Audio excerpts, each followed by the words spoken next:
जब एक छोटे से परिंदे हुदहुद ने हजरत सुलेमान अलैहिस्सलाम का पैगाम मलका बिल्कीस तक पहुंचाया और इसी पैगाम के जरिए मलका बिल्कीस ने कैसे इस्लाम कबूल किया, ये उस वक्त की बात है जब हजरत सुलेमान अलैहिस्सलाम अपनी बड़ी फौज का जायजा ले रहे थे।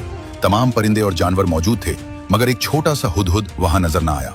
सुलेमान अलैहिस्सलाम उस पर कुछ नाराज हुए और फरमाया, हुदहुद कहाँ है? अगर वो बगैर किसी वजह के गैर हाजिर हुआ तो मैं उसे जरूर सजा दूंगा। कुछ ही देर बाद हुदहुद हाजिर हुआ और अर्ज किया, ए अल्लाह के नबी, मैं एक ऐसी खबर लाया हूं जो आपको मालूम नहीं। मैं सबा नामी मुल्क से आया हूं। वहां एक औरत बादशाहत करती है जिसका नाम बिल्कीस है। इसके पास बड़ी सल्तनत है, एक कीमती तख्त है, सोना चांदी और शानदार महलात हैं, मगर वो और उसकी कौम सूरज को सजदा करते हैं। शैतान ने उनके बुरे कामों को उनकी नजर में बहुत खूबसूरत और दुरुस्त बना दिया है। इस पर सुलेमान अलैहिस्सलाम ने एक खत लिखवाया जिसमें फरमाया गया था, मुझ पर गरूर न करो और मुसलमान होकर मेरे पास आ जाओ। हुदहुद ये खत लेकर बिल्कीस के महल में डाल आया। जब बिल्कीस ने वो खत पढ़ा तो वो घबरा गई और उसने सोना, जवाहिरात और गुलाम तोहफे में भेजे। जब ये तहाइफ सुलेमान अलैहिस्सलाम के पास पहुंचे तो आपने फरमाया, क्या तुम मुझे माल के जरिए खरीदना चाहते हो? अल्लाह ने मुझे इससे कहीं बेहतर नेमतें दी हैं, वापस जाओ। अगर बिल्कीस खुद ना आई तो मैं अपनी फौज के साथ इसकी सल्तनत तबाह कर दूंगा। उसके बाद सुलेमान अलैहिस्सलाम ने अपने दरबार में पूछा, बिल्कीस के आने से पहले उसका तख्त कौन ला सकता है?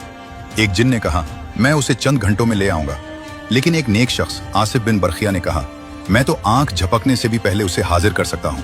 आसिफ बिन बरखिया ने पलक झपकते ही तख्त हजरत सुलेमान अलैहिस्सलाम के सामने लाकर रख दिया।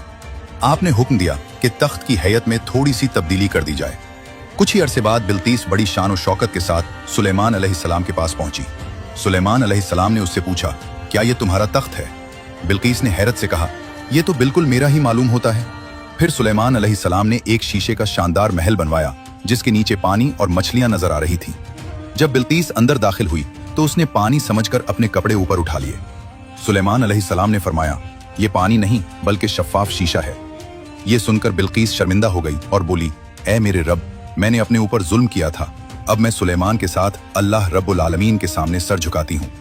यूं वो और उसकी कौम ईमान ले आए और मुसलमान हो गए।